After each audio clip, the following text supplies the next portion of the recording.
ચાલો મિત્રો, ચેપ્ટર 5 સપુષ્પી વનસ્પતિની બાહ્યકાર્ય વિદ્યામાં આપણે મૂળ તંત્ર એટલે શું અને મૂળ તંત્રના મુખ્ય બે પ્રકારો વિશેની માહિતી મેળવી છે, જેમ કે સોટી મૂળ તંત્ર અને તંતુ મૂળ તંત્ર અથવા સ્થાનિક અને અસ્થાનિક મૂળ તંત્ર જોયું. હવે આજે આપણો નવો જે ટોપિક છે મૂળના પ્રદેશો. તો મિત્રો, તમે જાણતા હશો કે ધારો કે આ જમીનની અંદર આવેલું મૂળ છે, તો આ મૂળની અંદર કયા કયા પ્રદેશો આવેલા છે એની આપણે ચર્ચા કરવી છે. એ પહેલા તમે વિચારી શકો છો કે મૂળ ક્રમશઃ જમીનની અંદર વૃદ્ધિ પામતું રહે છે, એની લંબાઈ જાડાઈ વગેરેમાં વધારો થતો જાય છે. તો એનો અર્થ એ પણ થયો કે આ મૂળની ટોચે કોઈક એવી વર્ધનશીલ પેશી હોવી જોઈએ કે જે સતત ને સતત કોષ વિભાજનની ક્રિયા દ્વારા નવા કોષોનું સર્જન કરશે અને એના પરિણામ સ્વરૂપે મૂળની લંબાઈમાં વધારો થશે. તો મિત્રો, એવા કયા પ્રદેશો છે એની ચર્ચા કરવા માટે હું અહીંયા એક આકૃતિ દોરું છું. મૂળની આકૃતિ દોરીશું આપણે આ પ્રકારની. આવો મેં એક ભાગ બતાવ્યો છે જે મૂળ છે.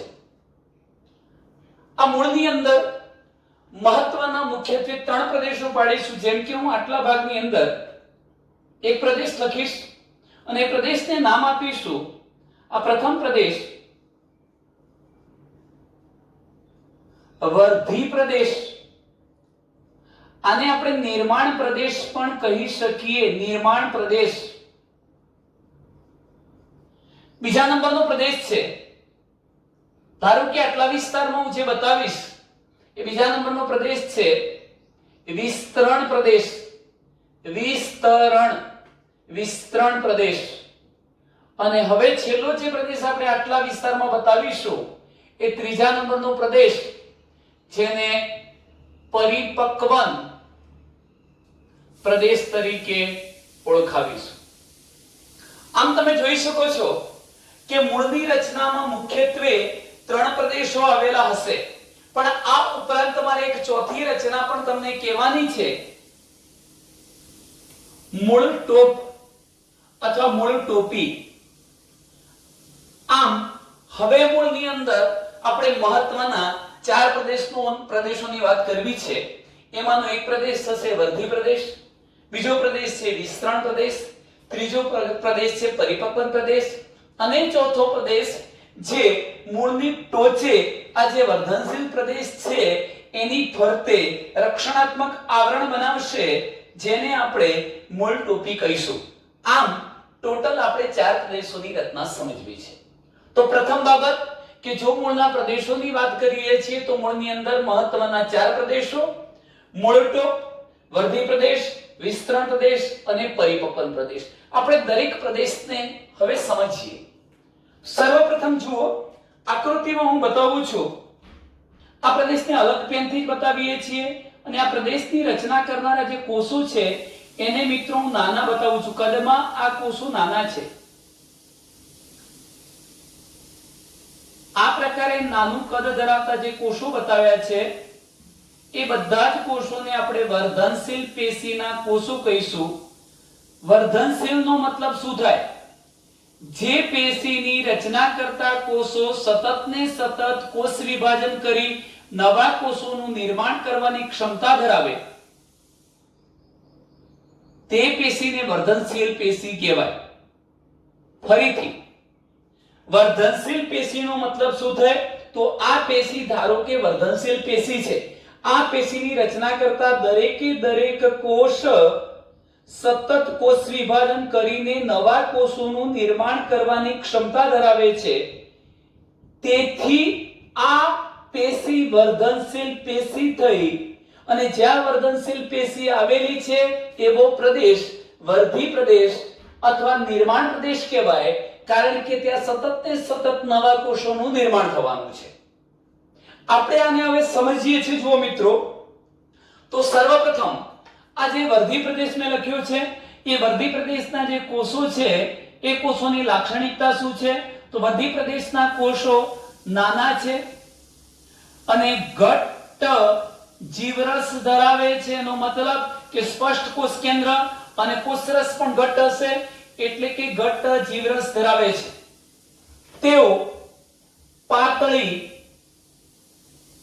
સેલ્યુલોઝની બનેલી કોષ દિવાલ ધરાવે છે. એમની કોષ દિવાલ પાતળી હોય છે. આ બીજો અગત્યનો મુદ્દો. અને ત્રીજો મહત્વનો પોઈન્ટ એ છે કે આ પ્રદેશના કોષોમાં સતત કોષ વિભાજન પામવાની ક્ષમતા હોય છે. તો હવે એવું કહી શકાય કે મૂળની ટોચે આવેલો વર્ધનશીલ પેશીનો બનેલો વિસ્તાર એને વર્ધી પ્રદેશ તરીકે ઓળખવામાં આવે છે અથવા નિર્માણ પ્રદેશ કહેવાય. આ વર્ધી પ્રદેશની રચના કરતા કોષો નાના કદના હોય છે, ઘટ્ટ જીવરસ ધરાવે છે, પાતળી સેલ્યુલોઝની બનેલી કોષ દિવાલવાળા હોય છે અને આ પ્રદેશના કોષો સતત ને સતત કોષ વિભાજન કરીને નવા કોષોનું નિર્માણ કરે છે. તેથી તેને આપણે નિર્માણ પ્રદેશ તરીકે ઓળખાવીશું. હવે મારે બીજા નંબરના પ્રદેશની વાત કરવી છે, વિસ્તરણ પ્રદેશ. વિસ્તરણ પ્રદેશમાં પણ કોષો છે. આ કોષો ક્યાંથી આવ્યા? મિત્રો, એક ઉદાહરણને સમજો કે ધારો કે કોઈ એક બાળકનો જન્મ થયે 2 જ દિવસ થયા છે. કોઈ એક બાળક 2 મહિના અથવા 3 મહિના પહેલા જન્મી ચૂક્યું છે અને કોઈ એક બાળક 10 મહિના પૂર્વે જન્મ્યું છે. મેં અહીંયા 3 બાળકો લીધા. એક બાળક તાજું જન્મેલું છે જેને માત્ર 2 દિવસ થયા છે, 2 દિવસની ઉંમર છે. બીજું બાળક 3 મહિના જેટલું મોટું થઈ ચૂક્યું છે અને ત્રીજું બાળક આશરે 10 મહિના જેટલું એના કરતા પણ મોટું થઈ ચૂક્યું છે. તો સ્વાભાવિક છે સૌથી મોટું બાળક આ ત્રીજા નંબરનું હશે, એના કરતા થોડું નાનું આ 3 મહિનાનું બાળક અને સૌથી નાનું 2 દિવસ પૂર્વે જન્મેલું બાળક હશે. અહીં પણ મિત્રો આ જ પ્રકારની ઘટના બને છે. આ વર્ધી પ્રદેશના કોષો બિલકુલ નાના છે અને સતત ને સતત કોષ વિભાજન કરીને નવા કોષોનું સર્જન કરે છે. ધારો કે આ કોષો ગઈકાલે સર્જાયા હોય તો સ્વાભાવિક છે આના કરતા થોડું મોટું કદ હશે, કારણ કે 1 દિવસ થઈ ચૂક્યો છે. પણ આ જ વર્ધી પ્રદેશના કોષો 10 દિવસ 15 દિવસ પૂર્વે સર્જાઈ ચૂક્યા છે. તો મિત્રો આના કરતા એમનું કદ કેવું હશે? મોટું. તેઓ એમના કદમાં વિસ્તરશે, વિસ્તરણ પામશે. એટલે કે કોષનું નિર્માણ પામ્યું ત્યારે આ જ પ્રકારનો હતો, આટલો નાનો કોષ હતો, પરંતુ આ કોષ એના કદમાં વધે છે, વિસ્તરે છે, લંબાઈ અને પહોળાઈમાં મોટો થાય છે. તો આ વિસ્તરણ પામવાનો જે તબક્કો છે વિસ્તરણ તબક્કો કહેવાય. અને જે પ્રદેશમાં વિસ્તરણની પ્રક્રિયા થાય છે, કોષો વિસ્તરે છે, કદમાં મોટા બને છે, તેને શું કહેવાય? વિસ્તરણ પ્રદેશ કહેવાય. તો હું આ પ્રકારની એક આકૃતિ દોરું છું કે મેં આ કોષો બતાવ્યા. સ્વાભાવિક છે કે અગાઉ જે વર્ધી પ્રદેશના કોષો બતાવ્યા હતા એના કરતા આ કોષો આપણે થોડા મોટા બતાવ્યા છે. એનો મતલબ એવો થયો કે વિસ્તરણ પ્રદેશ કોની નજીક આવેલો છે? વર્ધી પ્રદેશની નજીક આવેલો છે.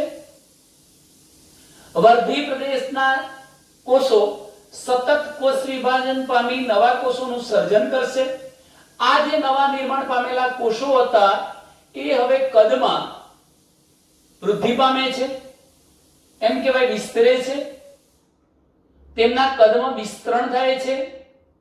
તેથી આપણે આ પ્રદેશને કયો પ્રદેશ કહીશું? વિસ્તરણ પ્રદેશ. તો ધારો કે આ જે કોષો હતા એ તમામ કોષો કયા પ્રદેશના થઈ ગયા? વિસ્તરણ પ્રદેશના કોષો થયા. મિત્રો ફરી કહું છું, એનો મતલબ શું થયો કે આ જે છે એ વર્ધી પ્રદેશના કોષો ધારો કે 1-2 દિવસ થયા છે, નાના હશે. 3 મહિના અગાઉ સર્જાયેલા જે કોષો હતા એ કદમાં વિસ્તરી ચૂક્યા છે, લંબાઈ અને પહોળાઈમાં. વિસ્તરણ પામવાના તબક્કાને વિસ્તરણ તબક્કો કહેવાય. અને મૂળના જે પ્રદેશમાં વિસ્તરણની પ્રક્રિયા થાય છે એ પ્રદેશને વિસ્તરણ પ્રદેશ કહેવાય. એટલે આ વિસ્તરણ પ્રદેશ થયો.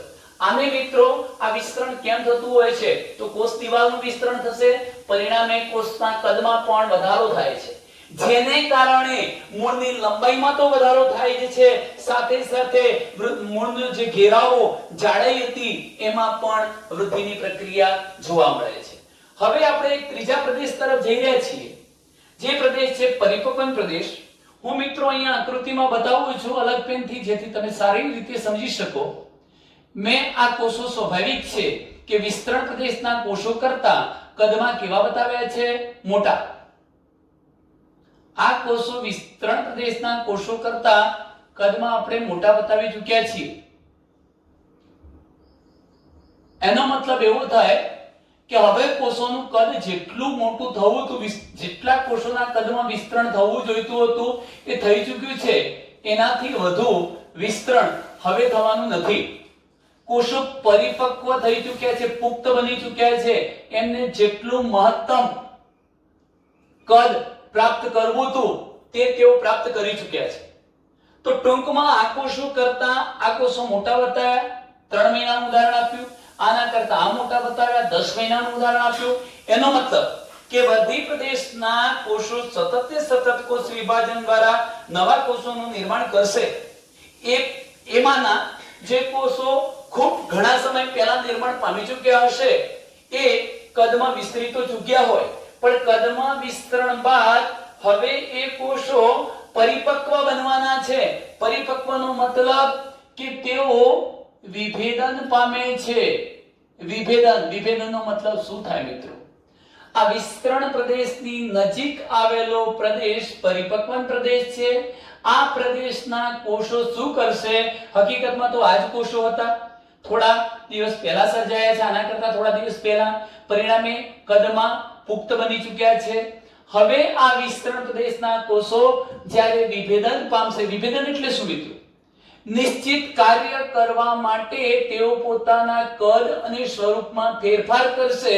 આ ઘટનાને શું કહેવાય? વિભેદન. અને વિભેદન કરીને તેઓ ચોક્કસ કાર્ય કરવા માટે પેશી બનાવશે.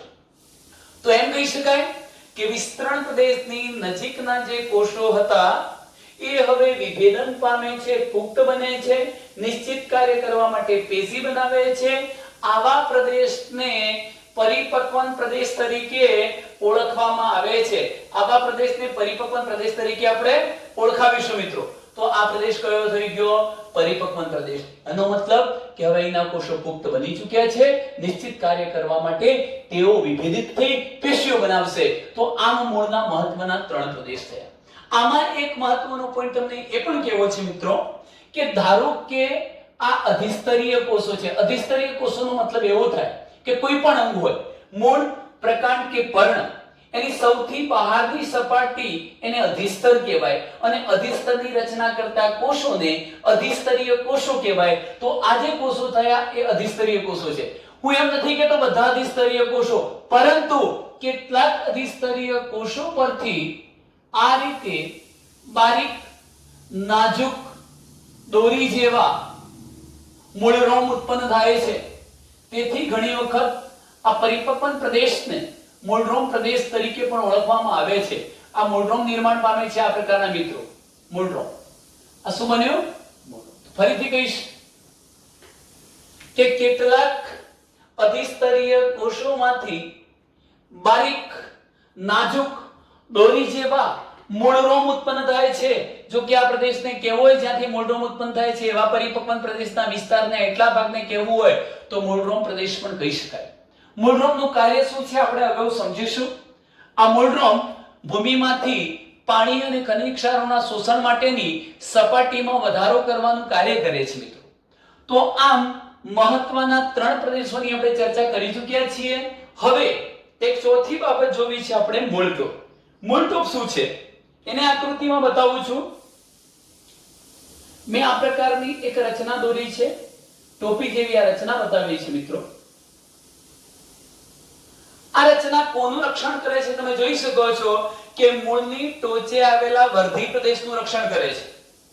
જો ભૂલથી જમીનની અંદર વિકસી રહેલું મૂળ હતું એની ટોચે આવેલો આ વર્ધી પ્રદેશ કોઈક કારણસર તૂટી જાય, નાશ પામી જાય તો હવે મૂળની વૃદ્ધિ સ્થગિત થઈ જવાની, મૂળ વૃદ્ધિ પામી શકવાનું નથી.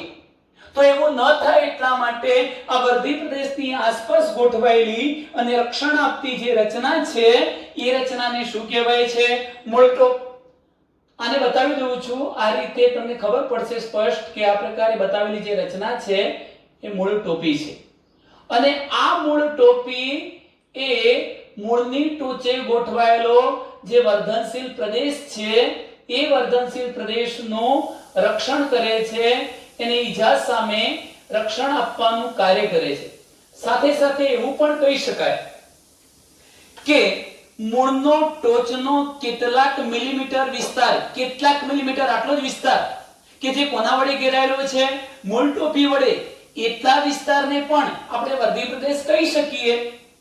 એવું ન કહેવું હોય તો વર્ધી પ્રદેશનો કેટલાક મિલીમીટર વિસ્તાર એની ફરતે મૂળ ટોપ ગોઠવાઈને વર્ધી પ્રદેશનું રક્ષણ કરે છે એમ પણ કહી શકાય. તો મિત્રો એક બાબત ફરી તમને કહી દઉં છું કે મૂળ ટોપ શું છે.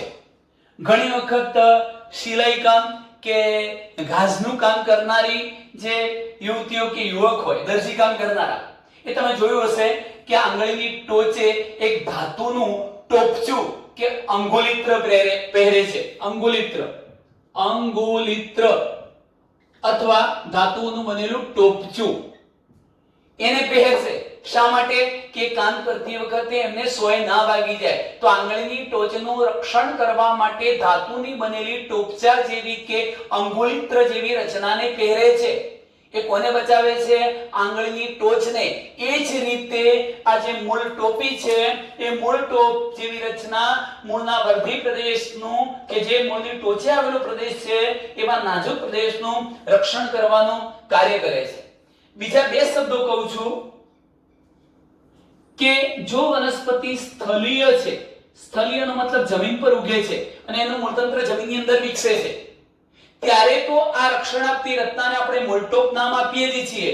પણ જો વનસ્પતિ જલીય હોય તો આ જે આવરણ છે એ બહુ મજબૂત ન હોતા શિથિલ, પાતળા આવરણ સ્વરૂપે જોવા મળશે. મૂળટોપી શિથિલ આવરણ સ્વરૂપે જોવા મળે છે અને ત્યારે એને મૂળટોપ ન કહેતા મૂળ ગો શબ્દ તરીકે આપણે ઓળખાવીશું. મૂળ ગો કહીશું. જલીય વનસ્પતિમાં મૂળટોપને શું નામ અપાય છે? મૂળ ગો તરીકે ઓળખવામાં આવે છે. તો મિત્રો આટલા ટોપિકની અંદર આપણે જે કઈ રચના ભણ્યા છીએ એ મૂળના પ્રદેશો ભણ્યા. એકવાર આછો ખ્યાલ તમને ફરીથી આપી દઉં છું કે મૂળની અંદર મહત્વના 4 પ્રદેશો આવેલા જોવા મળે છે. મૂળની ટોચે વર્ધનશીલ પેશી એટલે કે વર્ધમાન પ્રદેશ આવેલો છે. એના કોષો નાના છે, જીવરસથી ભરેલા છે, સેલ્યુલોઝની બનેલી પાતળી કોષ દિવાલ વાળા છે અને સતત કોષ વિભાજન કરી નવા કોષોનું સર્જન કરવાની ક્ષમતા વાળા છે. ચાલો, વર્ધી પ્રદેશની નજીક બીજું કોણ આવેલું છે? વિસ્તરણ પ્રદેશ. તો વિસ્તરણ પ્રદેશના કોષો કદમાં એટલે કે લંબાઈમાં વિસ્તરે છે, પહોળાઈમાં પણ વિસ્તરે છે. પરિણામ સ્વરૂપે વનસ્પતિની લંબાઈમાં અને જાડાઈમાં એટલે કે ઘેરાવામાં પણ વધારો થાય છે. ત્રીજો પ્રદેશ છે કયો મિત્રો? પરિપક્વન પ્રદેશ. પરિપક્વન પ્રદેશના કોષો એ પુખ્તતા ધારણ કરે છે. આ પ્રદેશના કોષો વિભેદન પામી નિશ્ચિત કાર્ય કરવા માટે પેશીઓ બનાવે છે, માટે આપણે એને પરિપક્વન પ્રદેશ કહીશું. આ પ્રદેશના કેટલાક અધિસ્તરીય કોષો પાતળા, બારીક, નાજુક તંતુ જેવા મૂળરોમ ઉત્પન્ન કરે છે, તેથી એને મૂળરોમ પ્રદેશ પણ કહેવાય. અને છેલ્લે મેં તમને કહ્યું કે મૂળની ટોચે ગોઠવાયેલો જે આ વર્ધી પ્રદેશ હતો એની ફરતે ગોઠવાઈને રક્ષણ આપતી જે રચના બને છે એને આપણે શું કહીએ છીએ? મૂળ ટોપી. જલીય વનસ્પતિમાં આપણે એને શું નામ આપીશું? મૂળ ગો તરીકે ઓળખાવીશું. જે અંગુલિત્ર કે આંગળીની ટોચે પહેરવામાં આવતી ધાતુની જે ટોપી જેવી રચના છે એવું કાર્ય કરે છે. ચાલો મિત્રો, તો આટલે સુધીની રચના આપણે ભણી ગયા મૂળના પ્રદેશો. હવે નવા પોઈન્ટ તરફ આપણે જઈએ છીએ જે છે મૂળના કાર્યો.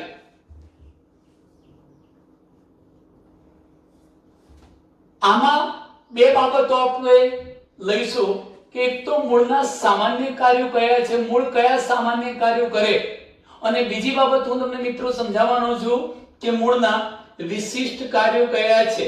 મૂળના વિશિષ્ટ કાર્યો. અહીં જુઓ, પહેલા તો મૂળના સામાન્ય કાર્યો એટલે શું અને મૂળના વિશિષ્ટ કાર્યો એટલે શું? દુનિયામાં અસ્તિત્વ ધરાવતી મોટા ભાગની વનસ્પતિઓનું મૂળ તંત્ર સામાન્ય રીતે મહત્વના બે કાર્યો કરે છે. કયા બે કાર્યો કરે?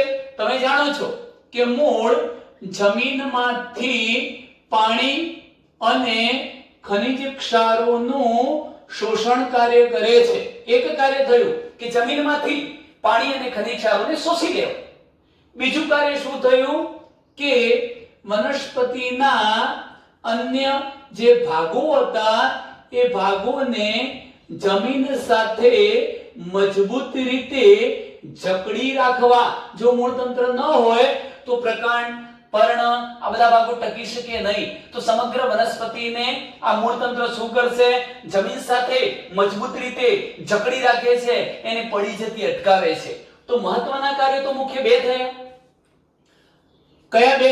જમીનમાંથી પાણી અને ખનિજ ક્ષારોનું શોષણ કરવું અને વનસ્પતિના વિવિધ ભાગોને જમીન સાથે મજબૂતાઈથી જકડી રાખવા, જમીન સાથે મજબૂત પકડ કેળવવી જેથી વનસ્પતિ પડી જતી અટકે. આ બે કાર્યો એ વનસ્પતિમાં મૂળના સામાન્ય કાર્યો છે. કેમ? કારણ કે બધી જ વનસ્પતિમાં મૂળ સામાન્ય રીતે આ જ કાર્યો કરે.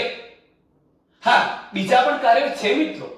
મૂળ એ વૃદ્ધિ નિયામકોનું નિર્માણ કરે. વૃદ્ધિ નિયામક એટલે શું? વનસ્પતિ અંતઃસ્ત્રાવ, plant hormones, plant growth hormones, PGR, PGH પણ કહી શકીએ. પ્લાન્ટ ગ્રોથ હોર્મોન્સ, વનસ્પતિ વૃદ્ધિ નિયામકોનું પણ એ સંશ્લેષણ કરી શકે. ખોરાક સંગ્રહ પણ કાર્ય કરશે. પણ મહત્વના મુખ્યત્વે સામાન્ય કાર્યો લેવા હોય તો આ બે જ થાય કે જમીનમાંથી પાણી અને ખનિજ ક્ષારોનું શોષણ કરવું અને વનસ્પતિના વિવિધ ભાગોને જમીન સાથે મજબૂતાઈથી જકડી રાખવા. પરંતુ હવે પ્રશ્ન એ થશે કે વિશિષ્ટ કાર્ય એટલે શું? સામાન્ય કાર્ય તો ખબર પડી ગઈ કે આ બે કાર્યો કરે તો એ સામાન્ય કાર્ય, અને બધી જ વનસ્પતિના મૂળતંત્ર સામાન્ય રીતે આવા બે કાર્યો કરે છે, સામાન્ય કાર્યો કરે છે. પણ વિશિષ્ટ કાર્ય એટલે શું? કેટલીક વખત મૂળ સામાન્ય કાર્ય ઉપરાંત વધારાનું કોઈ વિશિષ્ટ કાર્ય કરે છે, અને આવું વિશિષ્ટ કાર્ય કરશે એને આપણે મૂળના વિશિષ્ટ કાર્ય માટેના અનુકૂલન થયા એમ કહીશું. મૂળે વિશિષ્ટ કાર્ય કરવા માટે અનુકૂલન કેળવ્યું છે એમ કહેવાય. અને એવા મૂળ પોતાનું જે રચના છે, આકાર છે એ બદલે છે. શા માટે બદલે છે? વિશિષ્ટ કાર્ય કરવા માટે પોતાની રચનામાં, આકારમાં વગેરેમાં એ ફેરફાર પ્રેરે છે, ફેરફાર કરી દે છે અને હવે વિશિષ્ટ કાર્ય કરે છે. મિત્રો, કયા વિશિષ્ટ કાર્યો કરે છે? આપણને નવાઈ લાગશે કે હું એમ કહું કે મૂળ પ્રકાશ સંશ્લેષણનું કાર્ય કરે તો તમે એમ કહેશો ના, દુનિયામાં ઘણી એવી વનસ્પતિઓ છે કે જેમના મૂળ પ્રકાશ સંશ્લેષણ કરે, જેનું મૂળ પ્રજનનનું કાર્ય કરે, મૂળ ઘણી વખત ખોરાક સંગ્રહ કરે.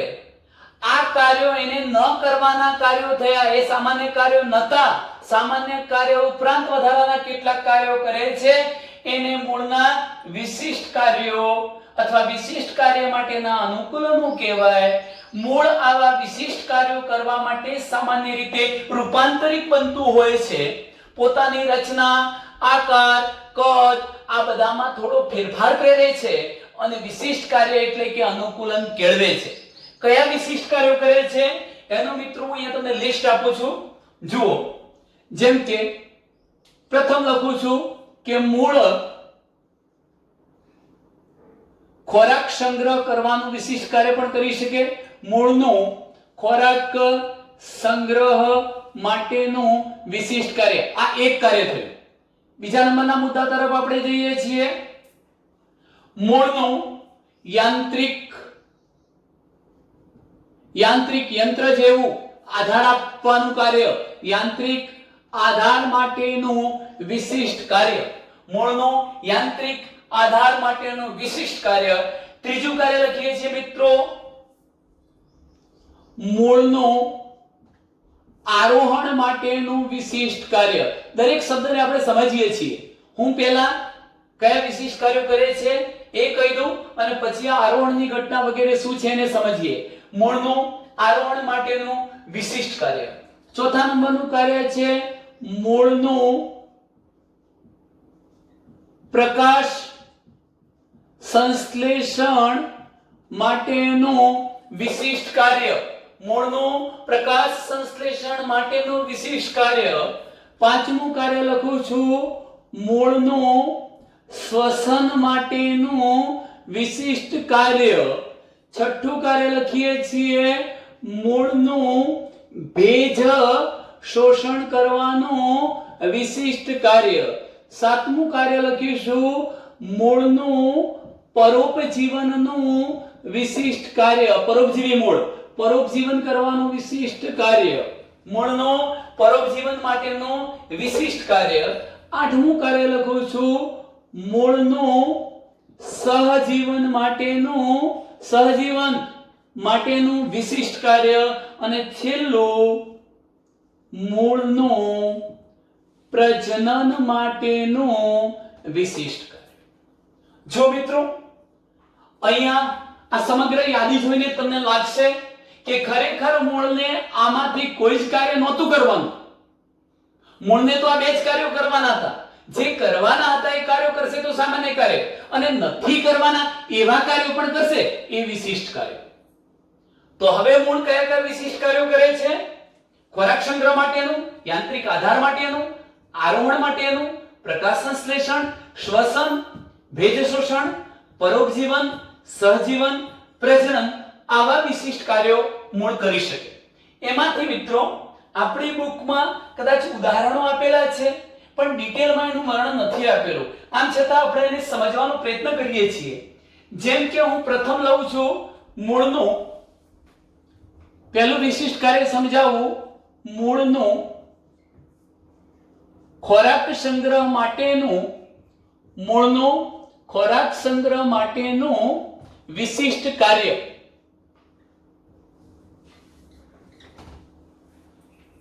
દુનિયામાં એવી ઘણી વનસ્પતિઓ છે મિત્રો કે જેનું મૂળ ખોરાક સંગ્રહ કરતું હોય.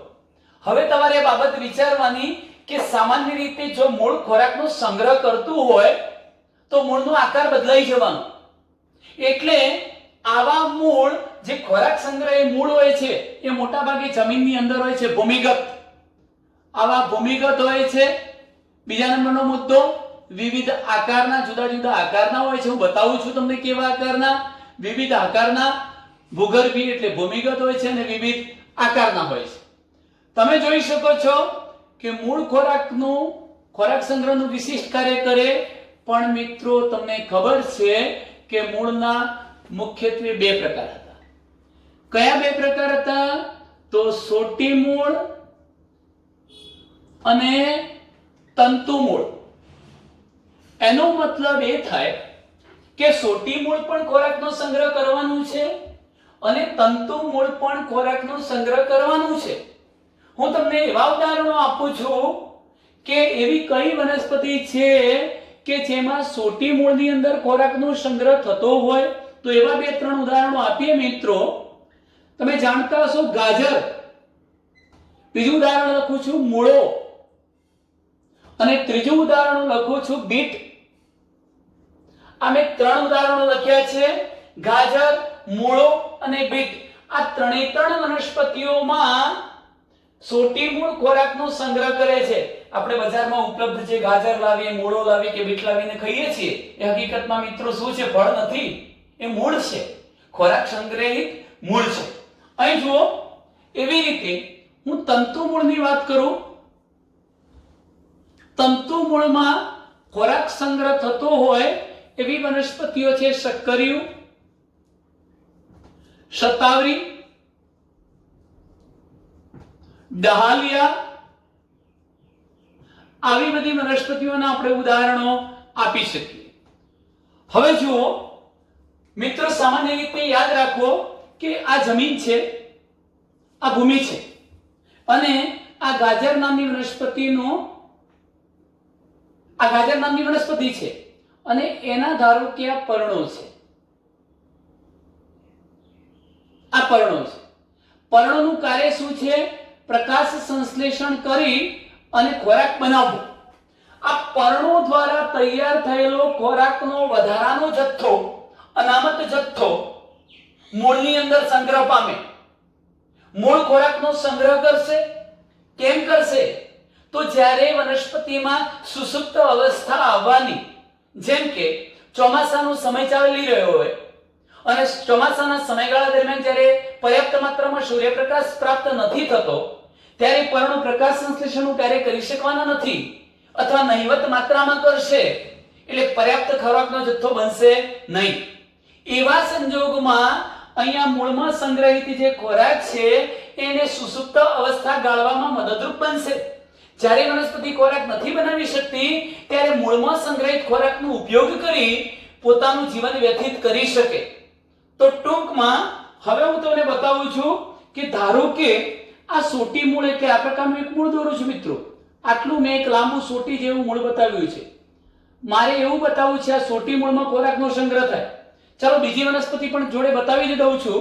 મૂળો એમાં પણ ધારો કે આ વનસ્પતિ છે, એનું આ પર્ણ છે અને એનું આ સોટી મૂળ છે. અને એવી જ રીતે હું ત્રીજી વનસ્પતિ બતાવી દઉં છું, બીટ. ધારો કે આ જમીન છે અને અહીંયા આપણે એ વનસ્પતિનો છોડ બતાવીએ છીએ અને અહીંથી હું જે રચના બતાવું છું એ એનું સોટી મૂળ છે એમ સમજો.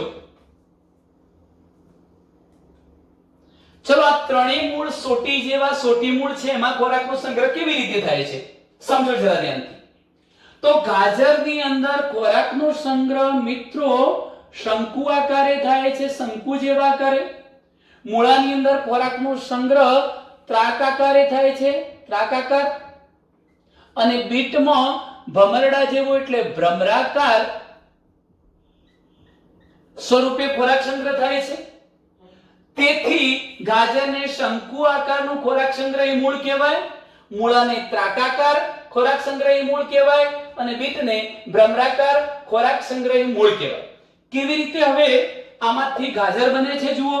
શંકુ આકારનું ગાજર કેવી રીતે બને છે મિત્રો? તો હું આ પ્રકારની એક આકૃતિ અહીં દોરું છું અને આવો એક શેપ દોરી દઉં છું.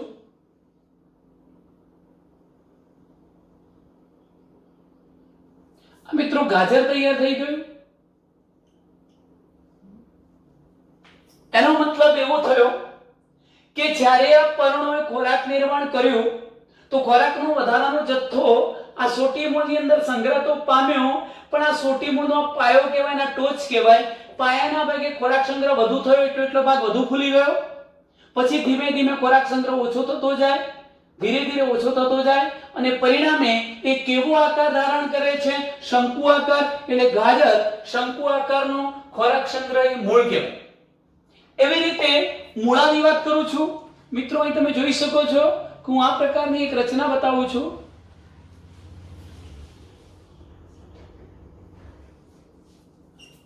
બંને રચનામાં થોડોક નાનો ફેરફાર છે. કયો નાનો ફેરફાર આપણે જોઈ શકીએ છીએ? જુઓ, અહીં પાયાના ભાગે ખોરાક સંગ્રહ થોડોક ઓછો હતો, ધીમે ધીમે ખોરાક સંગ્રહ વધ્યો. હજુ ખોરાક સંગ્રહ વધે છે, કેટલો ભાગ વધુ ફૂલ્યો, પાછો ધીરે ધીરે ખોરાક સંગ્રહ ઓછો થતો જવાનો. આ રીતે ત્રાકાકાર ધારણ કરે છે તો મૂળામાં ત્રાકાકાર સ્વરૂપે ખોરાક સંગ્રહ થઈ શકે. એવી રીતે હવે બીટમાં જુઓ. બીટમાં આપણે આ પ્રકારની આકૃતિ બતાવી શકીએ.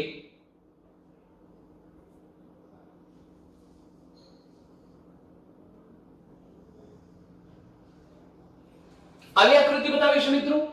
એનું શું રીઝન? આજે મૂળનો પાયો હતો ત્યાં ખોરાક સંગ્રહ પુષ્કળ માત્રામાં થાય અને ટોચના ભાગે ખોરાક સંગ્રહ બિલકુલ નહિવત ઓછો થાય એટલે ટોચ સાંકડી બને. આ પ્રકારે શું બને છે? ભમરડા આકારનો બીટ.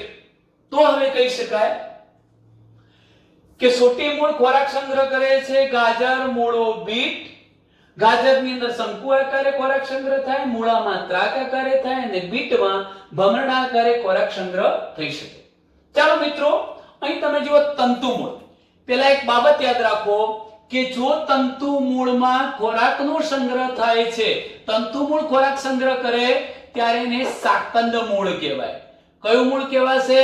તંતુ મૂળમાં ખોરાકનો સંગ્રહ થાય તો તેને સાકંદ મૂળ કહે છે. સાકંદ મૂળના બે પ્રકાર છે, સરળ સાકંદ મૂળ અને ગુચ્છાદાર. સરળ અને ગુચ્છાદાર સાકંદ મૂળ. સરળ સાકંદ મૂળનું ઉદાહરણ આપું છું શક્કરિયું, અને ગુચ્છાદાર સાકંદ મૂળનું આપણે ઉદાહરણ શતાવરી, ડાહલિયા જેવા ઉદાહરણો આપી શકીએ. હવે જુઓ મિત્રો, અહીંયા આકૃતિમાં ઘટનાને સમજીએ. જેમ કે હું પહેલા એક જ આકૃતિ આટલા વિસ્તારની અંદર દોરું છું. ચલો આ બાબત અહીં દોરીએ છીએ. હું પહેલા શક્કરિયું બતાવું તમને, શક્કરિયું, અને ત્યારબાદ હું ડાહલિયા કે શતાવરી જેવી વનસ્પતિઓ બતાવું છું. તમે જોઈ શકો છો કે આ જમીન છે, આ વેલો છે શક્કરિયાનો, શક્કરિયા નામની વનસ્પતિનો વેલો, અને એનું આ તંતુ મૂળ તંત્ર છે, તાંતણા જેવું આ મૂળ તંત્ર છે મિત્રો. તાંતણા જેવું મૂળ તંત્ર, તંતુ મૂળ તંત્ર, એમાં ખોરાકનો સંગ્રહ કરવો છે. એવી જ રીતના અહીંયા છે, આ જમીન છે, ડાહલિયા નામની વનસ્પતિ છે, અને એનું આ તાંતણા જેવું તંતુ મૂળ તંત્ર છે. આ તંતુ મૂળ તંત્ર થયું. અહીં જોઈ શકો છો કે જ્યારે તંતુ મૂળમાં, આ તંતુ મૂળમાં ખોરાકનો સંગ્રહ થાય ત્યારે તેને સરળ સાકંદ મૂળ કહેવાય. પરંતુ સાકંદ મૂળના બે પ્રકાર પડ્યા, સરળ સાકંદ મૂળ અને ગુચ્છાદાર. સરળ એટલે શું? જોજો, અહીંથી બનેલો જે ખોરાક હતો, ધારો કે વનસ્પતિના પર્ણ દ્વારા તૈયાર થયેલો જે ખોરાક હતો, એ આ તંતુ મૂળમાં એટલે તાંતણામાં સંગ્રહિત થશે. તાંતણો ફૂલી જવાનું.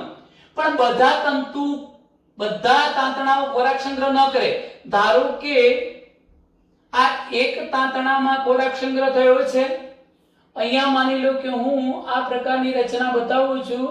અહીંયા આ બીજા તાંતણામાં ખોરાક સંગ્રહ થયો છે. તમે જોઈ શકો છો કે એક શક્કરિયું બન્યું છે, અહીંયા આ બીજું શક્કરિયું બન્યું. એનો મતલબ એ થાય કે તંતુ મૂળ તંત્રની રચના કરતા બધા જ તંતુઓ ખોરાકનો સંગ્રહ ન કરે, ફક્ત એકલ દોકલ, એક કે બે ની સંખ્યામાં જ તંતુ ખોરાક સંગ્રહ કરે, એકલ દોકલ સાકંદ મૂળ બને તો તેને સરળ સાકંદ મૂળ કહેવાય. એકલ દોકલ સાકંદ મૂળ બને તો તેને સરળ સાકંદ મૂળ કહેવાય શક્કરિયું. એને આપણે આ રીતે બતાવી શકીએ. પરંતુ ડાહલિયા જેવી વનસ્પતિમાં શું થાય છે? ધારો કે મેં આ પ્રકારની એક આકૃતિ દોરી છે, આ બીજો ભાગ બતાવ્યો મિત્રો. હું અહીંથી આ ત્રીજો ભાગ બતાવું છું. આ રીતે તમે જોઈ શકો છો કે મેં અહીંયા જોવા મળતા દરેકે દરેક તાંતણામાં ખોરાક સંગ્રહ થયેલો છે એ પ્રકારની રચના બતાવી છે. જો પહેલા તો આ તાંતણો પણ ખોરાક સંગ્રહ કરે છે, આ બીજા તાંતણાની અંદર પણ ખોરાક સંગ્રહ થયો છે, આ તાંતણો પણ ખોરાક સંગ્રહ કરશે, આ તાંતણાની અંદર. એટલે ટૂંકમાં બધા જ તાંતણાઓ ખોરાક સંગ્રહ કરતા હોય, સાકંદ મૂળ ગુચ્છમાં કે સમૂહમાં સર્જાતા હોય, ત્યારે આપણે એને ગુચ્છાદાર સાકંદ મૂળ તરીકે ઓળખાવીશું. તો મિત્રો, આટલે સુધીની જે બાબત થઈ એ મૂળનું ખોરાક સંગ્રહ માટેનું વિશિષ્ટ કાર્ય થયું. ત્યાર પછી બીજા નંબરના કાર્ય તરફ આપણે જઈએ છીએ, મૂળનું યાંત્રિક આધાર માટેનું વિશિષ્ટ કાર્ય. ચલો બીજા નંબરના પોઈન્ટ તરફ જઈશું. મૂળનું યાંત્રિક આધાર માટેનું વિશિષ્ટ કાર્ય સમજાવો.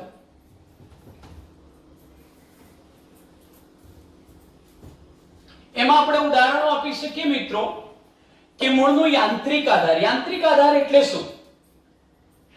તો જે વનસ્પતિમાં, જેમ કે ખાસ કરીને મકાઈ છે, કેવડો નામની વનસ્પતિ છે, કેવડા અને મકાઈ જેવી વનસ્પતિઓમાં તંતુ મૂળ તંત્ર જોવા મળે છે. અને તંતુ મૂળ તંત્ર જમીનમાં બહુ ઊંડે સુધી ખૂંપેલું હોતું નથી, છીંછરું હોય છે. આવું છીંછરું મૂળ તંત્ર હોવાના પરિણામ સ્વરૂપે આ વનસ્પતિ ઘણી વખત પવનના ઝાપટા વગેરેથી ખરી પડે છે. આવું ન થાય એટલા માટે કુદરતે એમને વધારાના યાંત્રિક મજબૂતાઈ આપે એવા યાંત્રિક આધાર આપતા મૂળ આપ્યા છે, જેને આપણે મૂળનું યાંત્રિક આધાર માટેનું વિશિષ્ટ કાર્ય કહીશું. તો બીજા નંબરનું કાર્ય છે મૂળનું યાંત્રિક આધાર માટેનું વિશિષ્ટ કાર્ય. ચલો મિત્રો અહીં શરૂ કરીએ છીએ. જુઓ, જેમ કે હું શબ્દ લખું છું, બીજું વિશિષ્ટ કાર્ય મૂળનું યાંત્રિક આધાર માટેનું વિશિષ્ટ કાર્ય, અને એના ઉદાહરણો આપું છું. એવી કઈ વનસ્પતિના મૂળ છે જે યાંત્રિક આધાર પૂરો પાડે છે, યાંત્રિક આધાર માટે અનુકૂલન કેળવે છે? તો આવી વનસ્પતિમાં કેવડો નામની વનસ્પતિ, મકાઈ છે. મિત્રો આમાં હું તમને વડનું પણ ઉદાહરણ આપું છું. પણ હવે યાંત્રિક રીતે આધાર આપતા ભાગને આ રીતે વહેંચી શકાય. જેમ કે હું એકમાં લખું છું અવલંબન મૂળ. અવલંબન મૂળ એ પણ યાંત્રિક આધાર આપતી રચના છે વનસ્પતિની. ખાસ કરીને કેવડા અને મકાઈમાં અવલંબન મૂળ જોવા મળશે. અને આ વડની અંદર સ્તંભ એટલે થાંભલો, થાંભલા જેવા સ્તંભ મૂળ જોવા મળશે, જેને સામાન્ય રીતે આપણે વડની વડવાઈ તરીકે ઓળખાવીએ છીએ. આ બંને રચનાઓ મૂળ જ છે અને છતાંય વનસ્પતિને યાંત્રિક આધાર પૂરો પાડે છે. તેથી આપણે એને શું કહીશું? યાંત્રિક આધાર માટેનું વિશિષ્ટ કાર્ય. ચાલો મિત્રો આકૃતિમાં સમજવાનો પ્રયત્ન કરીએ છીએ. ધારો કે આ જમીન છે, આ ભૂમિ છે. હું અહીંથી મકાઈનું પ્રકાંડ દોરું છું. મેં આ મકાઈનું પ્રકાંડ દોર્યું છે, બરોબર? ધ્યાનથી સમજજો. આ મકાઈ પ્રકાંડ દોર્યું છે આટલા ભાગની અંદર. આ મકાઈ પ્રકાંડમાં થોડે થોડે અંતરે, જેમ કે અહીંયા ગાંઠ હશે, ક્યાંક અહીં ગાંઠ હશે, અહીં ગાંઠ હશે, આ પ્રકારે ગાંઠો જેવી રચના છે. હવે તમે જોઈ શકો છો કે આ જે ગાંઠો છે ત્યાં હું કેવા પ્રકારની રચના બતાવું છું. જો મિત્રો કે અહીંથી આ ભાગને અહીંયા બતાવવાનો પ્રયત્ન કરીશ.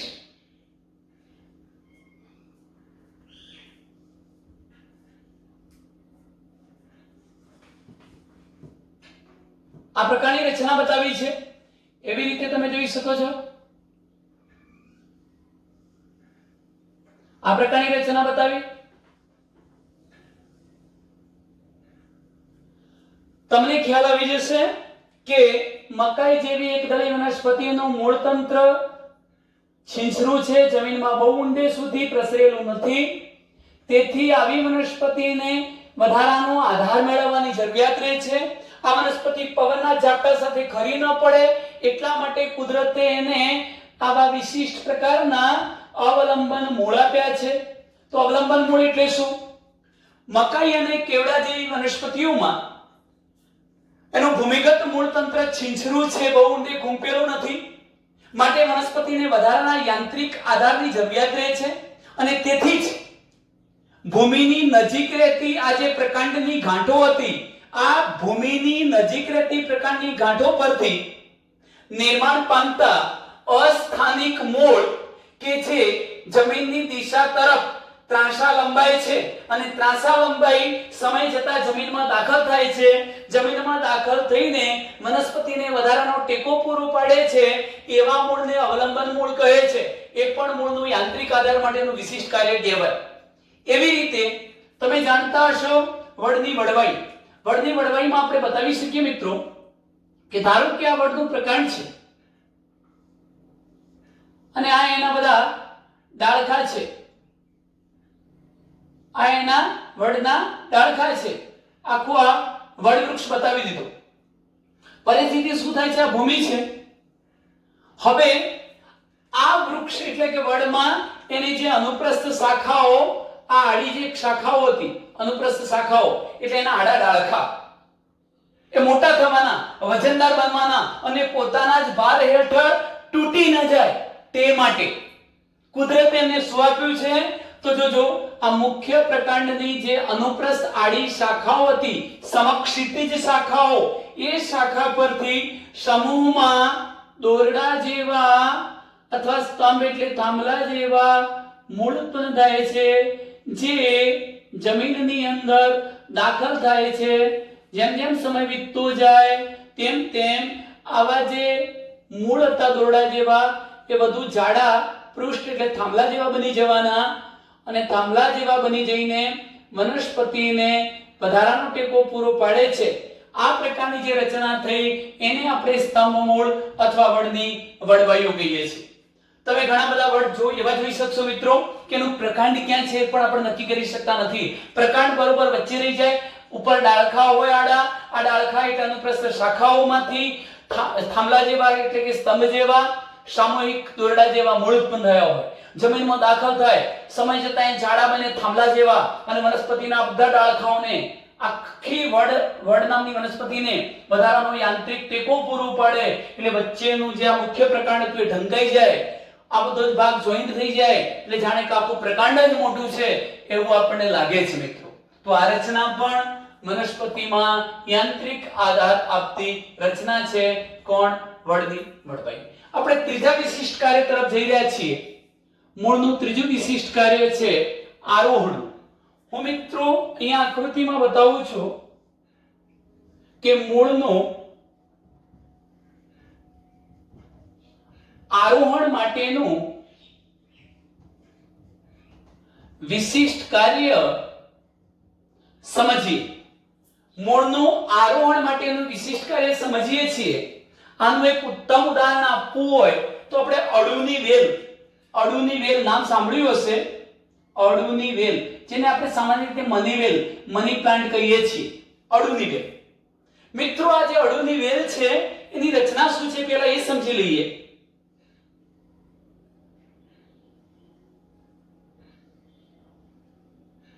આ પ્રકારની મેં એક આકૃતિ બતાવી છે, તમે જોઈ શકો છો. મેં આ પ્રકારની એક આકૃતિ બતાવી છે. શું છે? ચાલો એને થોડુંક પતલો ભાગ બતાવીશું એટલે વધુ સારી રીતે તમે સમજી જઈ શકશો. ધારો કે હું આ પ્રકારની એક આકૃતિ દોરું છું, આવી એક આકૃતિ દોરું છું મિત્રો. આ અડુની વેલનું પ્રકાંડ છે, વેલો છે પ્રકાંડ. અડુની વેલનું આ પ્રકાંડ થયું મિત્રો. અડુની વેલનું પ્રકાંડ તમને ખબર છે મની પ્લાન્ટ એનું જે પ્રકાંડ છે નબળું છે અને નબળું હોવાથી એ હવામાં ટટ્ટાર ઊભું રહી શકતો નથી. અને જો મિત્રો આ અડુની વેલનું પ્રકાંડ હવામાં ટટ્ટાર ઊભું ન રહી શકે, જો એ ઊર્ધ્વ દિશામાં વૃદ્ધિ ન પામે તો એને પર્યાપ્ત માત્રામાં સૂર્યપ્રકાશ મળી શકતો નથી અને તેથી તે પ્રકાશ સંશ્લેષણનું કાર્ય કરી શકે નહીં, પર્યાપ્ત માત્રામાં ખોરાક ન બનાવી શકે. એવું ન થાય એટલા માટે કોઈ પણ સંજોગોમાં અડુની વેલને ઊર્ધ્વ દિશામાં એટલે ઉપરની દિશામાં વૃદ્ધિ પામવું જરૂરી છે. અને માટે તે શું કરે છે કે જ્યારે આપણે એની જોડે કોઈ ટેકો, કોઈક લાકડું આપીએ, કંઈક એને બીજો થાંભલો કે ટેકો આપીએ તો એની ફરતે વીંટળાતું ઉપરની દિશામાં ઊર્ધ્વ દિશામાં વૃદ્ધિ પામે છે. પણ હકીકતમાં કઈ ઘટના બને છે? જો આ અડુની વેલ છે, આ અડુની વેલની અંદર હું એના પર્ણો બતાવી દઉં છું મિત્રો. આ પ્રકારના પર્ણો છે અડુની વેલના. આ પર્ણો થઈ ગયા. અહીં પણ ગાંઠ હોય, ગાંઠના ભાગે પર્ણ ઉત્પન્ન થયું છે. આપણે દોરી શકીએ આ પ્રકારનું. આ પણ અડુની વેલનું પર્ણ છે અને એ રીતે એકાદ બીજું પર્ણ બતાવી દઈએ તો અહીં પણ આ અડુની વેલનું પર્ણ છે. હવે તમે જુઓ કે આખું આ નબળું અશક્ત પ્રકાંડ, આની આ ગાંઠ છે, આ ગાંઠ છે અને આ ગાંઠ છે. બે ગાંઠ વચ્ચેનો વિસ્તાર શું કહેવાય? આંતરગાંઠ.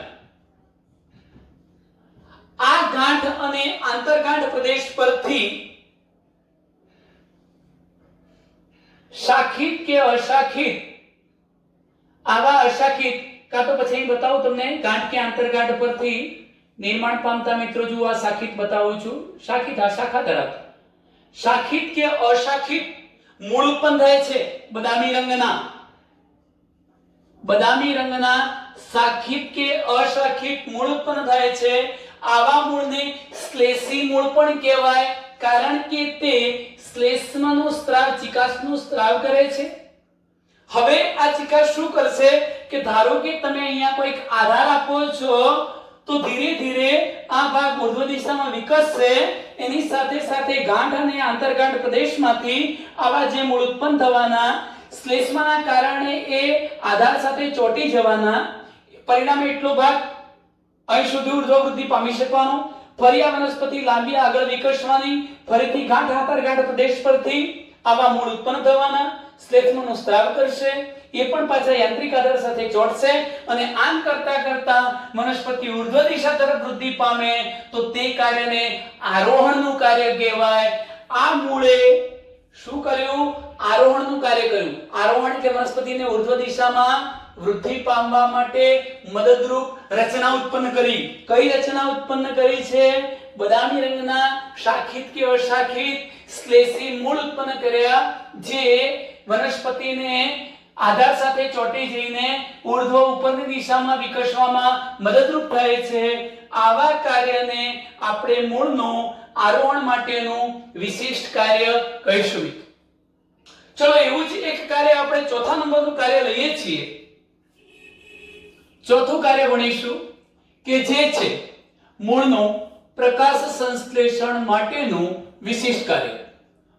મૂળનું પ્રકાશ સંશ્લેષણ માટેનું વિશિષ્ટ કાર્ય. મિત્રો, દુનિયામાં એવી પણ વનસ્પતિઓ છે કે જેનું મૂળ પ્રકાશ સંશ્લેષણ કરતું હોય, અને એવું ઉદાહરણ આપું છું, ગળો, ટીનોસ્પોરા કોર્ડિફોલિયા. આ ગળો નામની જે વનસ્પતિ છે, જેને આયુર્વેદમાં આયુર્વેદિક દવાઓના મહારાજા તરીકે આપણે ઓળખાવી શકીએ. મોટા ભાગની આયુર્વેદિક દવાઓ બનાવવામાં ગળો નામની વનસ્પતિનો ઉપયોગ થતો હોય છે. આ ગળોમાં એવા મૂળ ઉત્પન્ન થવાના છે કે જે પ્રકાશ સંશ્લેષણનું કાર્ય કરીને ખોરાક બનાવશે. તો મિત્રો, અહીં જુઓ, હું ગળો નામની વનસ્પતિને આકૃતિમાં અહીંયા બતાવવા માટેનો પ્રયત્ન કરું છું. જેમ કે મેં આ પ્રકારની જે રચના બતાવેલી છે એ અન્ય કોઈક આધાર છે, આધાર અથવા યજમાન વનસ્પતિ છે. આ આધાર છે, આધાર, અને એના પર હવે હું ગળો નામની વનસ્પતિ બતાવું છું. એ જોજો મિત્રો કે આપણે આ પ્રકારની આકૃતિ બતાવી શકીએ.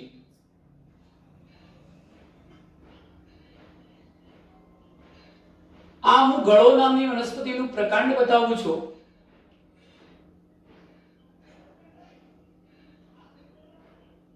ગળો નામની વનસ્પતિનું મેં પ્રકાંડ બતાવ્યું છે. મિત્રો, આ પ્રકારની આકૃતિ દોરીએ શું છે તમને ખબર પડશે કે આ ગળો નામની જે વનસ્પતિનું પ્રકાંડ હતું એ આધાર મળતા એની ફરતે વીંટળાય છે, અને માટે ગળોને આપણે વળવેલ પણ કહીશું. વીંટળાઈને વિકસે છે.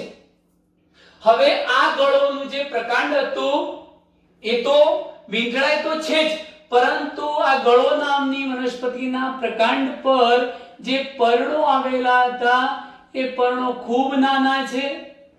એટલું જ નહીં, પરંતુ એ પર્ણોની સંખ્યા પણ કેવી છે? ઓછી. પર્ણો નાના છે, સાથે સાથે પર્ણોની સંખ્યા પણ કેવી છે? ઓછી. હવે વિચારો કે આ ગળો એ ઝડપી વૃદ્ધિ દર્શાવતી વનસ્પતિ છે. ઝડપી વૃદ્ધિ પામે, એનો વૃદ્ધિ દર ઝડપી છે. નવાઈ લાગશે, પર્ણોની સંખ્યા ઓછી છે, પર્ણો નાના છે, અને આમ છતાંય ગળો ઝડપથી વૃદ્ધિ પામતી વનસ્પતિ છે. મિત્રો, ઝડપથી વૃદ્ધિ પામવું હોય તો એને વધુ ખોરાક મેળવવો પડે, પણ વધુ ખોરાક મળી શકતો નથી, કારણ કે પર્ણો નાના છે અને ઓછા છે, જે પ્રકાશ સંશ્લેષણનું કાર્ય કરી ખોરાકની જરૂરિયાતને પહોંચી વળતા નથી. માટે હવે એના ઝડપી વૃદ્ધિ દરને પહોંચી વળવા, વધુને વધુ ખોરાક બનાવવા માટે આ જે ગળોનું પ્રકાંડ હતું એ પ્રકાંડ પરથી હવામાં લટકતા પ્રકારના લાંબા, પાતળા, લીલા રંગના લીસા દોરી જેવા મૂળ ઉત્પન્ન થાય છે. લાંબા, પાતળા, લીલા રંગના દોરી જેવા મૂળ ઉત્પન્ન થાય છે. આ જે મૂળ છે એ હરિત દ્રવ્ય ધરાવતા હોય, લીલા રંગના હોય છે. લીલા, લીસા, પાતળા આવા મૂળ લટકતા ઉત્પન્ન થયા, અને એ હરિત દ્રવ્ય ધરાવતા હોવાથી પ્રકાશ સંશ્લેષણનું કાર્ય કરીને વનસ્પતિ માટે ખોરાક બનાવી દે છે.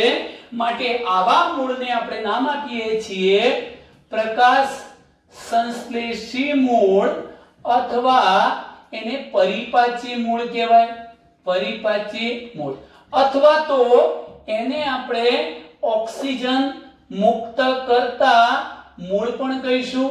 કેમ મિત્રો? જ્યારે પ્રકાશ સંશ્લેષણ થાય ત્યારે વાતાવરણની અંદર ઓક્સિજન મુક્ત થાય છે, તો ઓક્સિજન મુક્ત કરતા મૂળ એટલે પણ કયા? આ ગળોના પરિપાચી મૂળ, પ્રકાશ સંશ્લેષી મૂળ. આમ મૂળ એ પ્રકાશ સંશ્લેષણનું પણ વિશિષ્ટ કાર્ય કરી શકે. મિત્રો, અત્યાર સુધી આપણે મૂળના 4 વિશિષ્ટ કાર્યો લીધા છે. ત્યાર પછી મૂળનું શ્વસનનું કાર્ય, ભેજ શોષણ, પરોપજીવન, સહજીવન અને મૂળનું પ્રજનન નેક્સ્ટ એના પછીના વિડિયોમાં આપણે જોઈશું. અસ્તુ.